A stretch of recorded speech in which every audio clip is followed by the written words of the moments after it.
When the white man first came here from over the sea, he looked and he said, "This is God's own country." He was mighty well pleased with this land that he'd found. And he said, "I will make here my own piece of ground." Now many's the battles he still had to fight, and many's the family who died in the night. 'Cause many is the black men who lived all around, and all of them wanting their own piece of ground. Welcome to Circle Around, where we hope to see, analyze, reflect, and respond better to our context by asking meaningful questions that lead to better questions. In this season's final episode, I interviewed my friend Caroline Powell, and we continue to look at the idea of place, space, and belonging as she shares her own journey. Hey, Caroline. Hi, nice to see you. Below that mask. It's a responsible distance apart from you. Yeah. Okay, cool. Oh, my friend, thank you so much. I've been dying, firstly, to spend time with you, but also to talk to you about this stuff. Firstly, because of who you are to me and the journey that I believe God has used you to just catalyze in my own life. I can't wait for you to just tell us some of your studies and all of that, because that's one of the things for me that really made me lean into this work, because you care about it so deeply. Whenever we start the episode, we always just start, we begin with meditating on the incarnation and the fact that Jesus was sent to us, was sent to this messy world with a whole lot of inconsistencies, with broken systems, perpetuated and sustained by broken people. And all this was to show love to us and to restore us and to be kind to us, and to bring us into relationship with Him, but also to restore relationship with each other and make the systems of this world and the world a better environment, right? And the world itself better. And so for me, whenever I think about the incarnation, it just draws me to the fact that Jesus didn't just stay aloof, but He came into the mess. And the scripture that has stood out for me in the last while is from 2 Corinthians chapter 3, from verse 12, where it talks about how we are not like Moses, who would put a veil over his face to prevent the Israelites from seeing the end of what was passing away, but their minds were dull. For to this day, the same veil remains when the old covenant is read. It has not been removed because only in Christ is it taken away. Even to this day, when Moses is read, a veil covers their eyes. But whenever anyone turns to the Lord, the veil is taken away. Now the Lord is the Spirit, and where the Spirit of the Lord is, there is freedom. And we all who with unveiled faces contemplate the Lord's glory are being transformed into His image with ever increasing glory, which comes from the Lord, who is the Spirit. And so the few things for me that stick out, Caroline, is the fact that I've always been satisfied, I guess, with the internal private work of what God does when this Lord, who's the Spirit, comes into my life. He unveils things, right? I see my behavior, I see my prejudices, I see my propensity to be jealous and to be covetous, all those things in Galatians, that are the fruits of the flesh.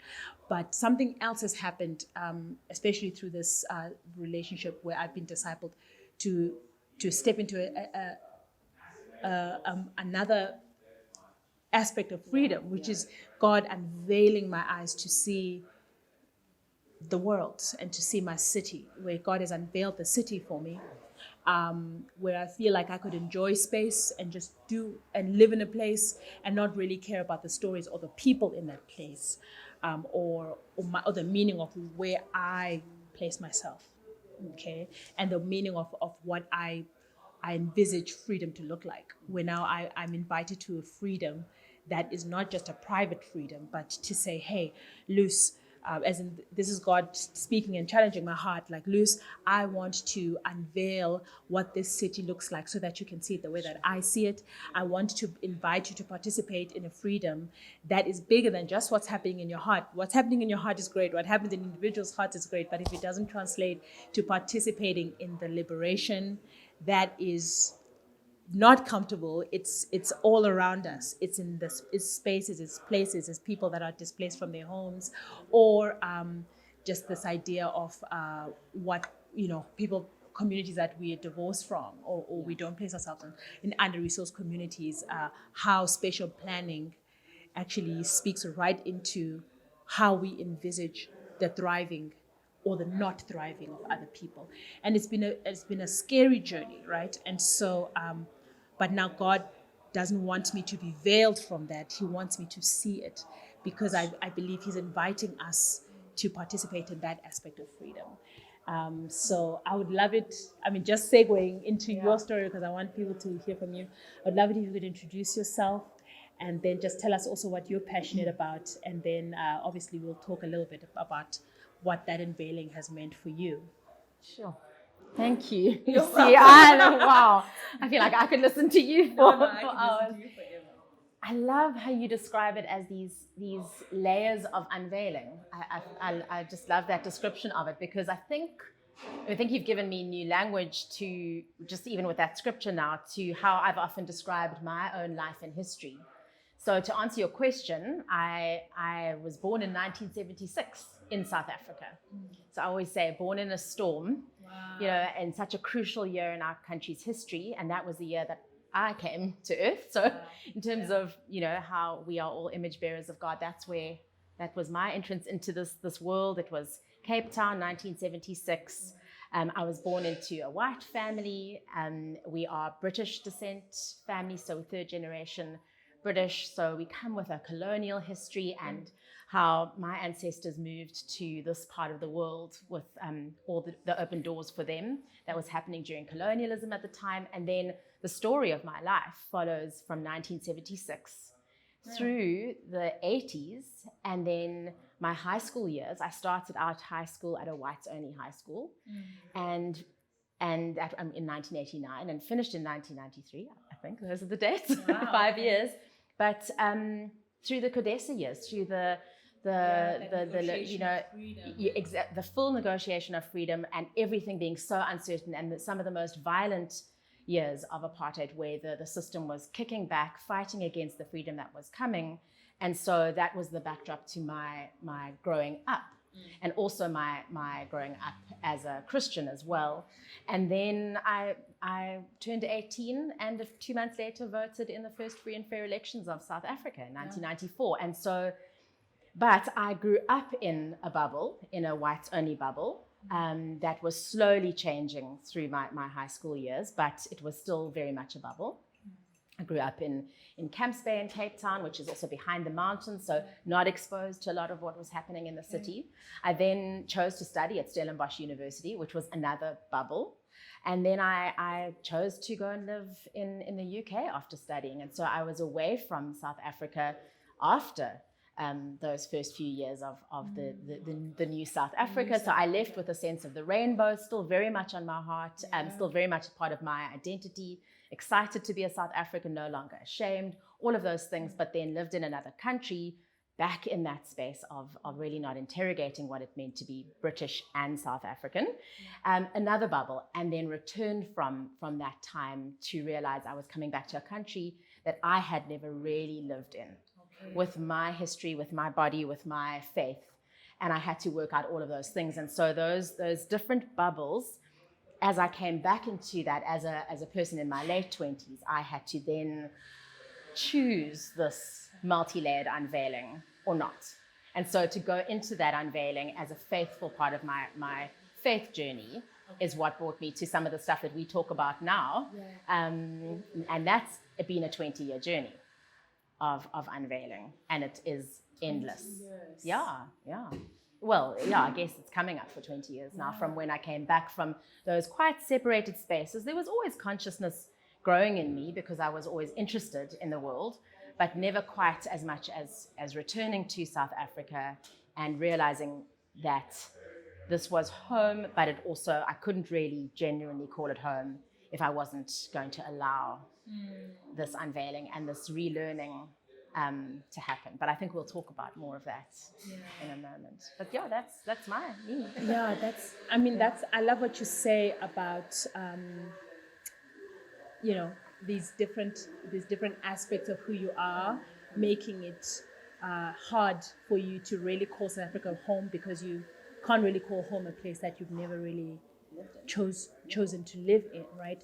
And I think on that, I just want to jump into that question about how has it been? I mean, as a white woman living in South Africa, you could actually just continue in that trajectory, and also you said it was a 20-year journey of unveiling, right?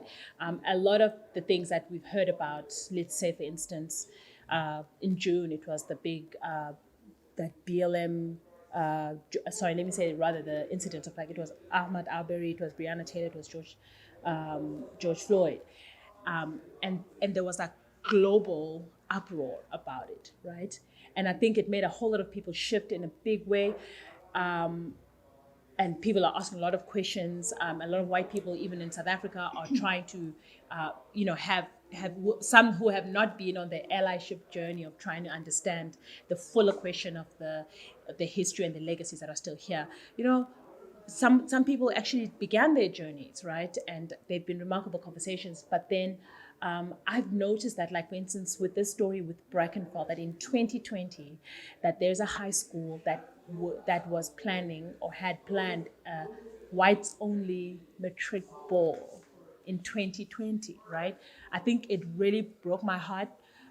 I don't know whether it's some kind of form of of racial trauma, PTSD in me, but I just shut down. But at the same time, I felt the urging from the spirit that I should just still watch, because there's something very telling there, Caroline, to say that these things are not things that are happening in the past. They're silently brewing and they're quietly continuing. And I want to know now, what has your journey been in terms of that decision to continually practice spiritual awareness as part of your faith journey, because that has to be quite phenomenal. Yeah, so I think I will acknowledge it was a decision. It was a decision that came out of a sense of wanting home to be real. I suppose that you touched on that, of being like, I want this to really be my home, not to be a visitor in my home. And the only way I can do that is if I move my body. So if I break out of the bubbles. And so I did make a few quite deeply intentional decisions about where I went to church. I shifted in my career, and I changed where I was living in the city and who I was living with. And that did happen over a fairly short period of time. But they were decisions that they would give. They presented themselves to me because the journey that came from before was this decision to not want to stay as isolated as I was, both in my physical presence in the city as well as in my knowledge of what it means to be in the world as a person of faith in South Africa in the time that I was living in. So you speak about these incidents of racial injustice that happen, but they are the things that are on the surface. They are the things that often become the symptom.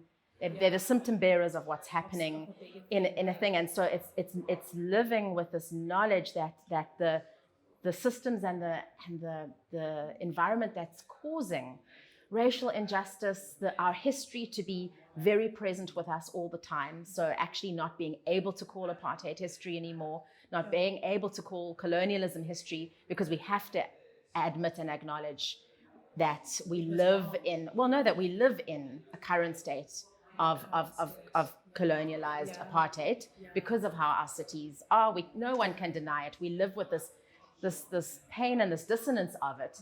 And so we either follow that pain and go into it and try and understand it and see our place in it as part of our faith lives, as parts and parcel of who we are as people of faith in the city, or we go, no, we can't, it's too hard.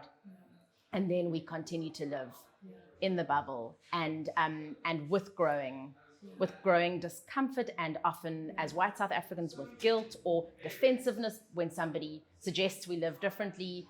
We come back with a bunch of questions as to, well, how can I, and so, yeah, so for me, that the decisions to allow your life to shift and to move, I think they have to happen physically and geographically, and with where we live our lives, with our bodies and our relationships, as well as just reading the right books and hoping to get some more knowledge about the system. Yeah.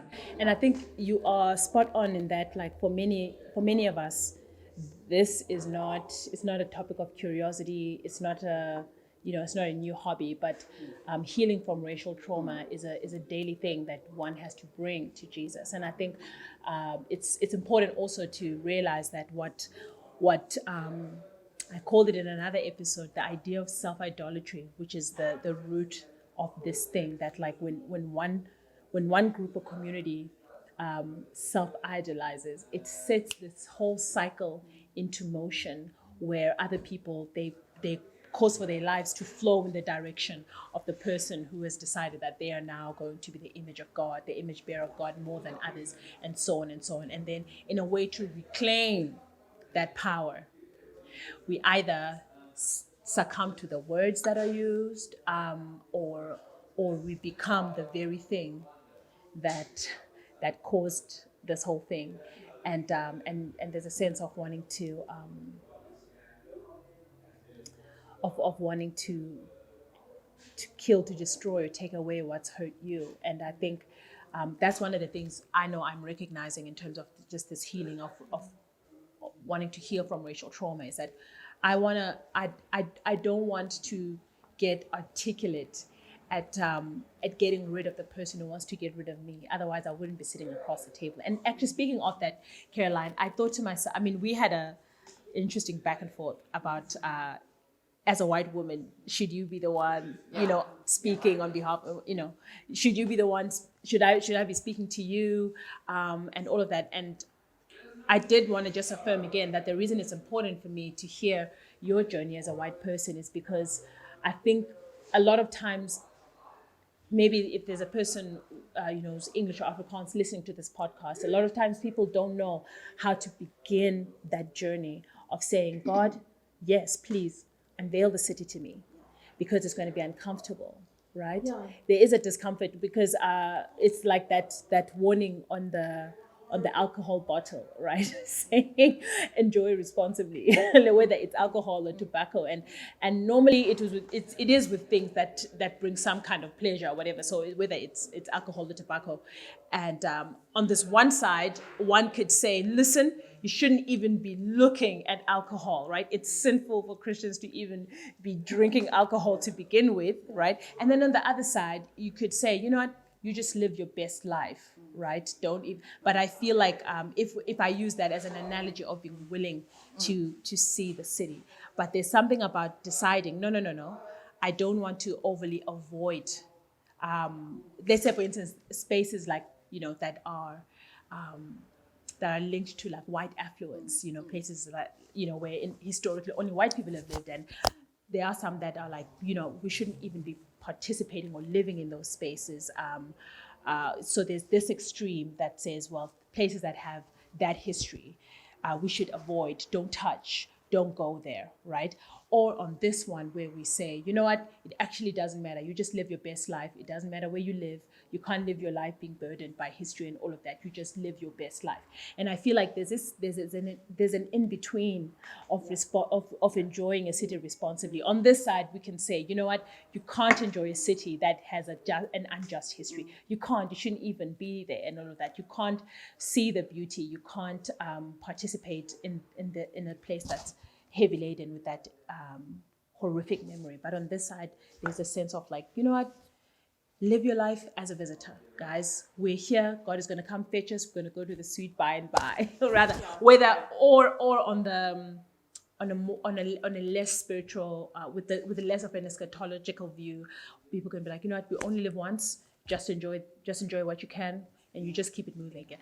How do I enjoy a city responsibly. I want to pull back on a word that you used actually, which is curiosity. So for example, I think as a white South African with the history that I have, it could be a very violent thing to just say, I'm just going to be curious about our history when it's somebody's lived reality of violence still.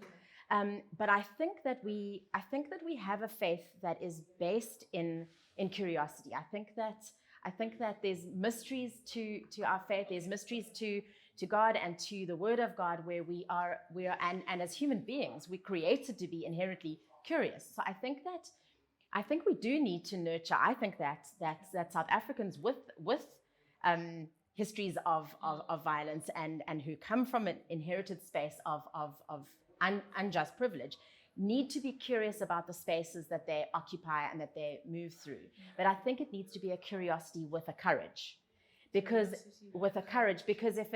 if your curiosity as to why things are the way they are leads you into realizing that they are the way they are because of violence and injustice, both past and present, then the courage needs to be to acknowledge that and then to ask God, where in my story is that being echoed, or where am I part of that, so that I can be in this space in a different way. And so I suppose that's the be responsible in your enjoyment of things.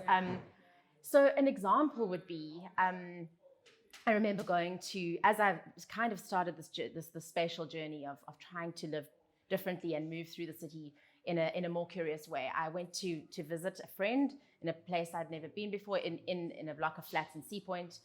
And as I got to her apartment and we were having a drink on the balcony, I looked out and there was a big piece of open land. And I could see from the land, and I mean, I've lived on the Atlantic seaboard my whole life. I never knew that open land was there. And I could see from the way the land was empty was that it hadn't just been, it wasn't like a block of flats was about to be built or something. It was land that had been empty for a very, very long time. And none of us knew why. But I immediately thought this has got a story that comes back to the Group Areas Act. And when I got home, I asked my family and I did some reading, and I discovered that there was a whole community of people that lived in Sea Point that were removed and their homes were bulldozed, just like District 6. But because District 6 is in the middle of the city, it's this massive scar on the city, it's this memorialized space, because there's still the claimants on the land, the processes that are happening there, they're very public, everybody, you can read about them there. There's a museum, there's memorialization of District 6, but there isn't memorialization of that patch of land in Sea Point or the entire southern suburbs or Goodwood or Milnerton or Simonstown. You can go into those spaces now, exactly, you can go into all those spaces now and see life.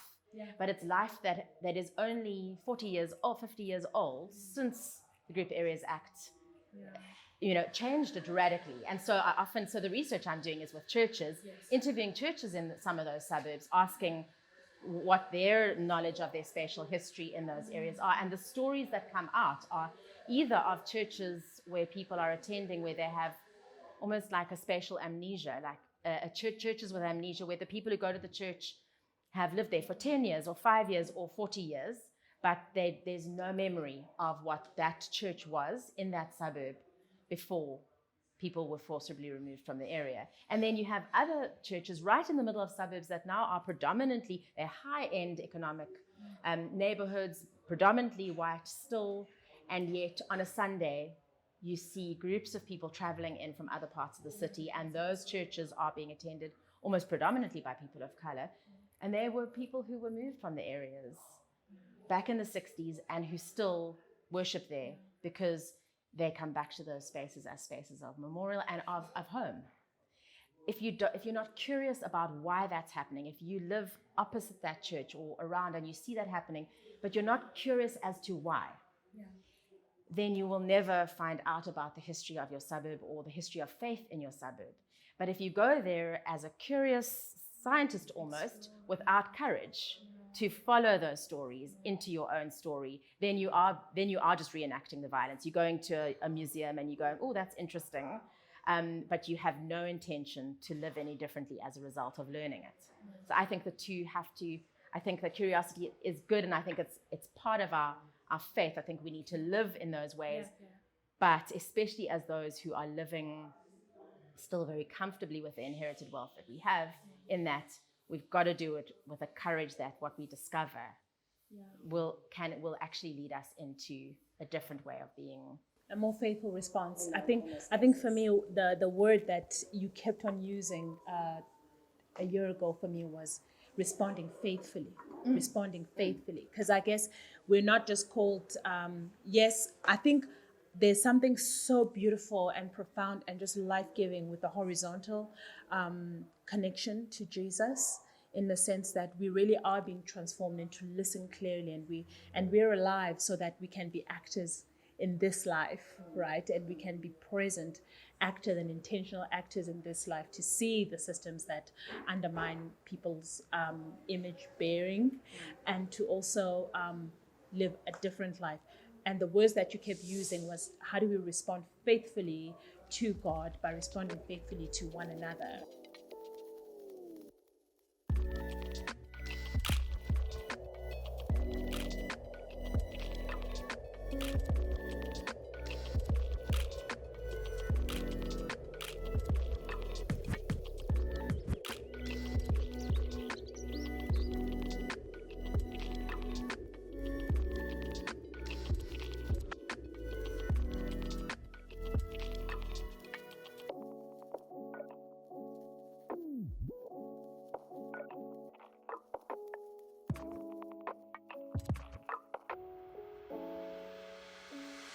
You took us on this mobile classroom. I will never forget that.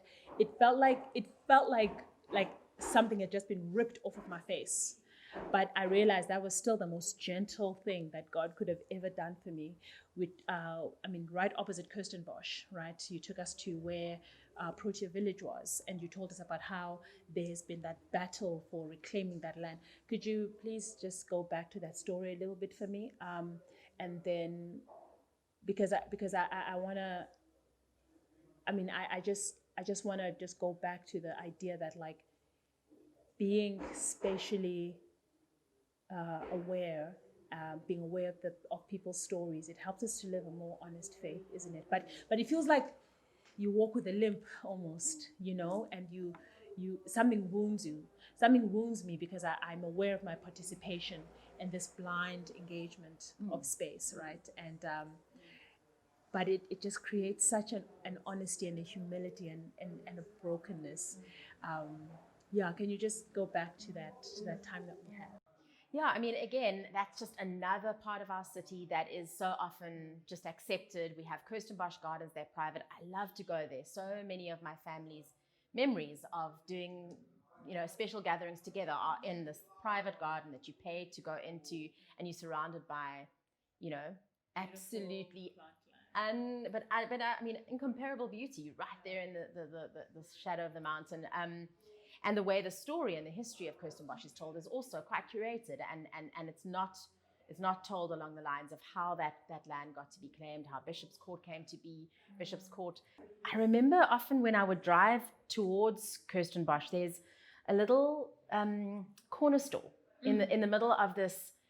It seems very unlikely space. It's a wooded area, and then a very high-end affluent suburb, and then there's your typical corner store that has been in most neighborhoods around Cape Town, since for the last 100 years. And I always thought to myself how out of place it seemed.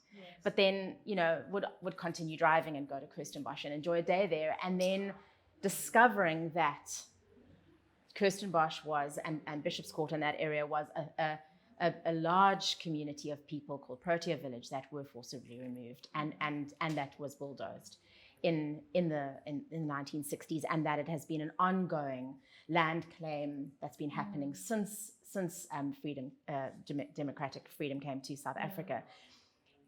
It's that going of I was curious about something that stood out as different in the area, and then over time I discovered the story, and then of course have discovered the story of how the land claim went, how the neighborhood responded to that, the conflict that happened over the land, everything from the position of the little Anglican church that's right there in the heart of it, and how that church positions itself as a church that is in solidarity with the land claimants. And so following the story of that church, that has both people who are removed from the area and people who live in Bishop's Court now, who worship together, but who have said, we want to be a church in solidarity with the land claim, as well as the relationship with the Ratepayers Association in the area, with property developers, with people who were opposing the return of the land to the original owners. That's a story that then, when you discover all of that, how you then get to, as you've said, enjoy responsibly the beauty of the area, how you then use your own relatively ease of access to the place, because you have money, you can go to the gardens, I can go to the gardens, I can walk in the area without being suspected in the way that there are people, there's just so much that happens in that space that I have easy access to. How then do I enjoy that with people who have not been able to enjoy it before, as well as be a person and a citizen and a ratepayer who support the change of environments around us. And so so for example, that area that is now a beautiful wooded area is going to get developed. And so how do the people in the area support the development of that? That is going to require somewhat of a degreening of the area, but the trees grew in the place of people's homes. Sure. And so what does environmental justice look like alongside land justice and spatial justice? And so for me, it's about, I think, allowing the story to be multi-layered, but like, exactly, in all different levels. And that's Kirstenbosch, right? And that's what's happening there. And that's an area I live close by. But if you remember the mobile classroom that we do, where we take people on these faith journeys through the city in one day, where we look at all these different stories of the city and spatial histories and presence, we started that whole journey at, again, District 6, which we mentioned earlier in our conversation as somewhat of a memorialized space in the city. It's one that is still, people are watching and waiting. It's an open chasm, an open sky in the city. It's like an open wound. An open wound. You can go there, you can stand there, you can go to the museum. The churches and the mosques that were originally there are still there. And so it's like the ground cries out, showing there's no life here yet. There was life, there was community, there was neighborhood. It was destroyed and it's waiting. And so that's a memorialized space in the city. For me, Kirstenbosch hadn't been, except for that one little corner store.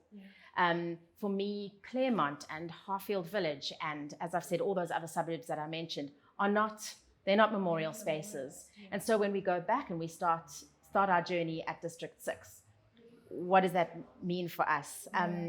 Are we always just waiting for somebody to name it as a memorial and hold on to that history and tell it to us? Or are we willing to live in the other parts of the city with that curiosity that I spoke about before, to uncover what's happening so that we can embrace a better future, so that we can embrace what it's going to look like for the land claimants to build their community there again, and not oppose it because a few trees are going to get cut down or something like that. How to live consciously in that story as a person who wants to live and have my children living into the future in a liberated and a free way. And Caroline, I remember that when we went with the class, I think just before, my friend and I, we decided to meet. We were taking a walk in Zonneblom, just opposite CPUT, and then there was this wall right in that big, massive parking lot across from the campus. Then there was a wall where I believe there had been a memorial a few days before that, where different families that had been forcibly removed from District 6 went there and wrote their stories. Like, there were like tons of papers on the wall where Mr. Abrams, this Abrams family of 5, we lived in such and such a street, we were here, and this is Mrs. So-and-so, my family and I were moved to such and such a place, we were here. And it was so jarring for me, but it was both an important homecoming moment for me, because I felt like now I've seen this, I'm seeing the city, because you're seeing the stories all plastered on this memorial wall, right? And I believe the District 6 Museum had been part of creating that time of remembrance for the community that had been there. And it was a very important moment for Lisa and I to stand there. And as a Xhosa woman, I'm also a visitor to that story, right? And I'm reading another community, the Cape Colored community. There's a story there, right, that I lean into. And obviously, when you look on the landscape, like you said, it's an urban fracture. We even walked on the land. I remember with my friends, we stood on a part where it looked like it had been the base of a house. And that was quite a hectic thing. And then recently, I went to visit there, and the wall was empty. Everything was erased. And I wept. I called my friend, I called Lisa, and I said, Lisa, they've taken the stories away. They've taken the story, and I didn't know what to do. I was so devastated by that. And because I think for me, it comes down to this question of what's at stake, when we don't lean into these stories of these places. We're like, what's at stake? I mean, I remember you even told us, guys, when you hear that there are spatial planning things in your neighborhood, you have to go, right? Because my final question to you is, how now do we live? But go back, I think you. But I think, so it's interesting because that memorial was removed, and you experienced that, and you were sad over that. But if you now try and find out why, because cities are changing all the time, and changing cities and changing landscapes are not inherently bad. Throughout time, they've changed, and new things have happened, and I think we need to embrace new things often. So if you discover why those were removed, you may discover that there's a new thing being planned by those very people. You don't know. Or it could have been removed violently. If that corner store gets taken down in Kirstenbosch, do I then no longer have something to remind me of, or to spark my imagination about what was before? Or, for example, I mean, if you think about Wynberg, there were forced removals in Wynberg, but now Wynberg is what's called an arrival city. There's so many people who travel from other countries to come and live in Cape Town, and it's a space where people land and find place in the city to live. So they don't have a historical claim to the area. But if Wynberg changes in 20 years' time and pushes people who find Wynberg as a place to land and start making home in the city, if that gets gentrified and those people are moved out, this recent history of Wynberg gets erased. So these things are moving the whole time, and so it keeps moving, and it's not inherently bad, except if something is erased. So then go, and if something was there, finding out why it's no longer there is part of that curious and courageous journey, I would say. Or, in Woodstock, where we are meeting now, I remember parking in a parking lot and getting out of my car to go to a music event or something. And as I stood on the ground, there were mosaic tiles. And I realized I was standing in somebody's home, or what would have been somebody's home. But yet now that parking lot doesn't exist anymore. It's been built on. So now that reminder has been built over. So what then become my new reminders and my new invitations as to what the history of the space is, but what is happening now? Who is making it home now, and who can't make it home now, or who is like what is happening with the person living on the street there? What stories are they able to tell? What are the new people arriving in the space, and what are their claims to it? There are many, many different ways. I mean, people in heritage call it intangible heritage, where it's no longer the physical building or the space, but it's the stories that are able to be told by the people in the space and what value they put on that. And that for me, if I can use that to kind of bridge into something that I'm very, very passionate about, is how we then read scripture. Is that, can I do, because I feel like, I mean, I don't know if you had one of those Bibles I had growing up where there were all those maps in the Bible. Yes. And I used to be fascinated by those, but they were 2D maps. They were a map of Palestine in the time of Jesus. They were a map of the ocean where Paul traveled and all of those things. And I was fascinated by them, but they were flat maps.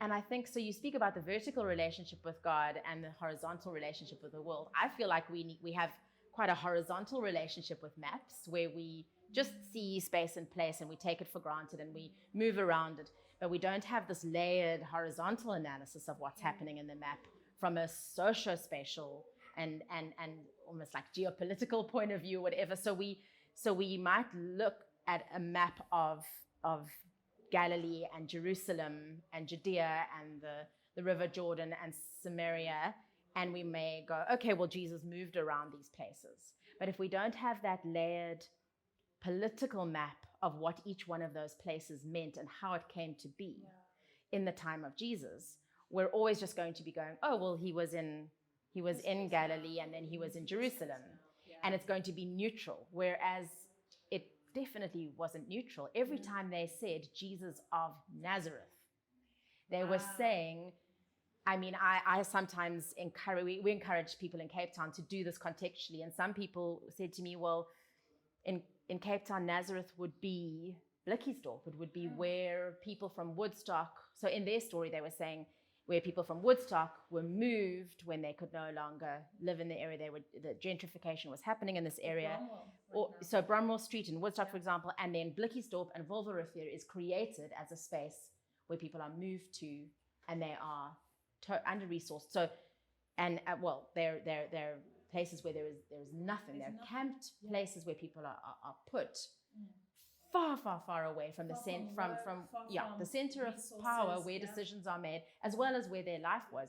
Had that happened in the geography of Jesus' time, who was living in Jerusalem and why? Who was living close to Jerusalem and why? And who was living in Nazareth and why? And so when Jesus is Jesus of Nazareth, who calls him Jesus of Nazareth, and why are they calling him that? And then if you just take, for example, the whole book of Luke, and you take a highlighter and you highlight every geographical place throughout the book of Luke, there are named towns and there are unnamed towns. There are villages and cities. There are buildings that are temples, and there are buildings that are synagogues, and there are buildings that are houses. You can just learn so much more about what was happening in Jesus' time, and then you can understand perhaps why he's acting in a certain way in one place and a certain way in another place. And then perhaps if you're curious with courage, you can follow those stories into what that was meaning for him and for the various different groups of people at any different time in the script reading. So for me, to do that with my Bible, and then to do that with my city. So if I were to sit with a map of Palestine in the time of Jesus, a map of Cape Town during apartheid and apartheid spatial planning, a map of Cape Town now and who lives where and why, and then the text, and I read Jesus in the boat with the disciples, and they cross the water and they go to Gennesaret and they get out the boat. And then I read up what's happening in Gennesaret, and they meet the man who is named as possessed, living in the graves. And then I read up a little bit of history, and I discover the entire region of Gennesaret had been decimated by the Roman army, had been had like decades of violent occupation, murders and rapes happening in the area, and so a graveyard in Gennesaret meant something, and this man was living in this graveyard. And then when he gets asked, what is your name? He says Legion, and Legion is the Roman legion, which is the Roman armies. And so he's literally saying, I am demonized, I'm possessed by an army, but it's not just a neutral army of spirits. That, like, you could start to explore that there was huge amount of empire violence that had happened in that place that this man is now living with. You speak about the post-traumatic. So no one's denying, a spiritual manifestation of things in a person, and the ability of Christ to the miracle of setting someone free from that. You don't deny that at all, but you have a much deeper curiosity about it. If you read it with that spatial reading and that of the Bible, and then if you can, again, I'm going on about this, but have the courage to then say, well, what does that mean for us now here? How are we living with, the possession of generations of violence. And what is Christ, coming back to your opening introduction about freedom. It is for freedom that we are set free, or for, then freedom becomes way more than just one person being set free from a life of sin. You then can start to explore what individual, family-sized, community-sized, and then citywide and countrywide liberation and freedom looks like in Christ. Absolutely. And oh, what a beautiful, thank you so much. That was so beautiful. And I love that you brought it back to actually how it starts with how we read the text and how we read the city, right? Because that's what we want to do. We want to be faithful readers of the text and our context in order to respond to how now do we live, how now do we respond here. Caroline, I'm just so thankful that you could sit and break this down for us. We are right now in Woodstock, where there's a bustle and there's a hustle. I love Woodstock because it feels like there's something old with something new. And again, there's a story of gentrification and communities that are there. And that's why I wanted to talk to you here, because this for me also is a constant ongoing journey of unveiling and wanting to respond faithfully to Jesus. And I'm just so thankful. And I just wanted to maybe land the conversation here to say, perhaps you could just also leave us with the sense of how we participate in that collective healing. I love the fact that God doesn't just come to heal us as individuals, but you're talking about a sense of collective healing, that God is not wanting to privately make us okay, but he wants to love on us and heal us together and help us to be administrators of this beautiful covenant of healing, right? Yeah. So there's so many layers. I think often we do skip straight into, like, we've got to do something, and action always has to be part of the cycle of we live, we see, we name, we analyze, we theologize, we dream about a different world, and then we can't just stop there. We've got to act into that new way. But sometimes acting is going into the story and realizing, almost like the medical world will say, first do no harm.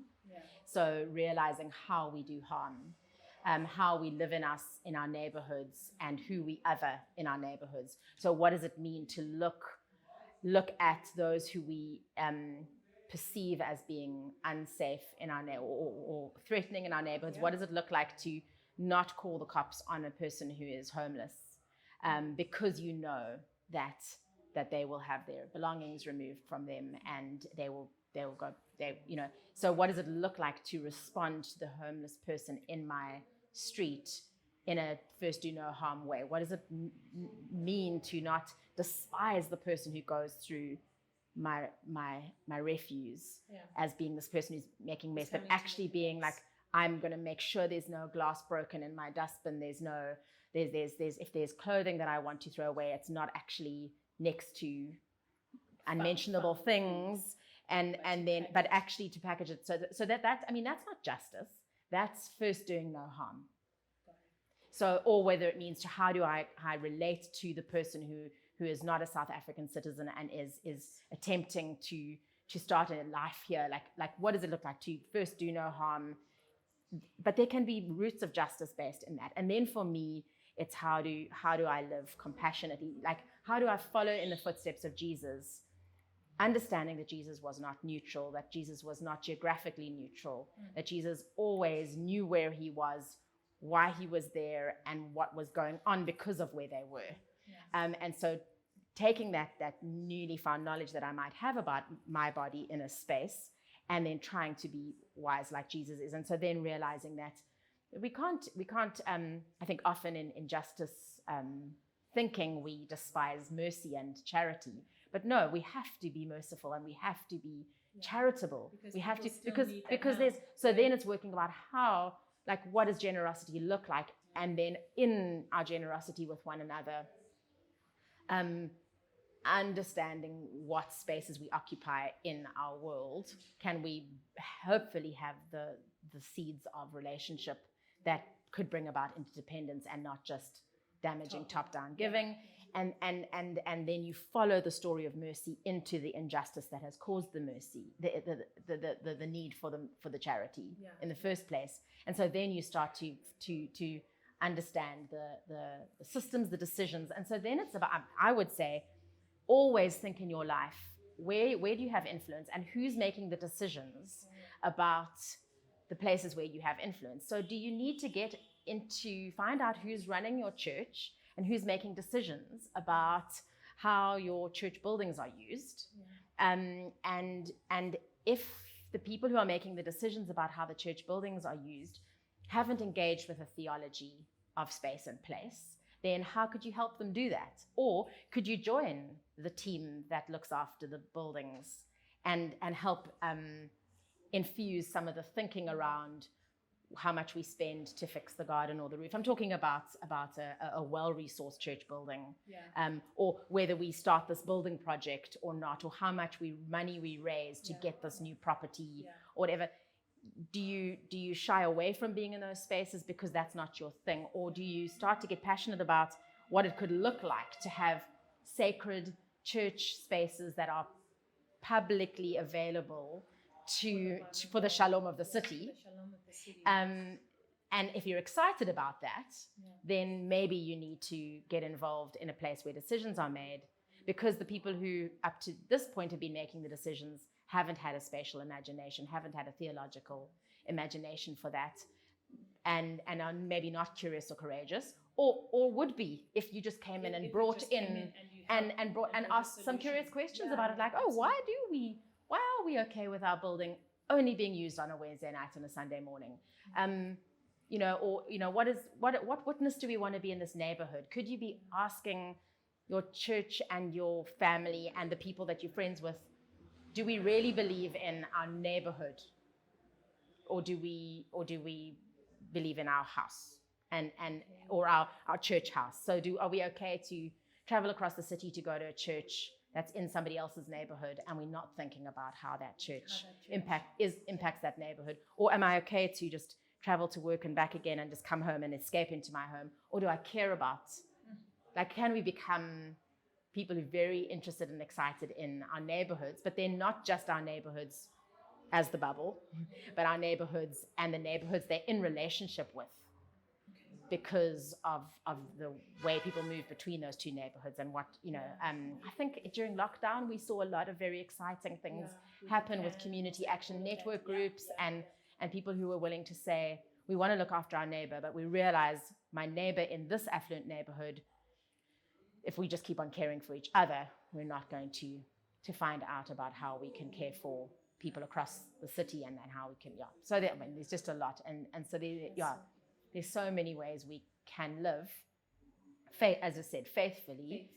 But I think a big one is find out who's making decisions about where you live, and see if you can somehow learn more about that, and then influence how those decisions are made.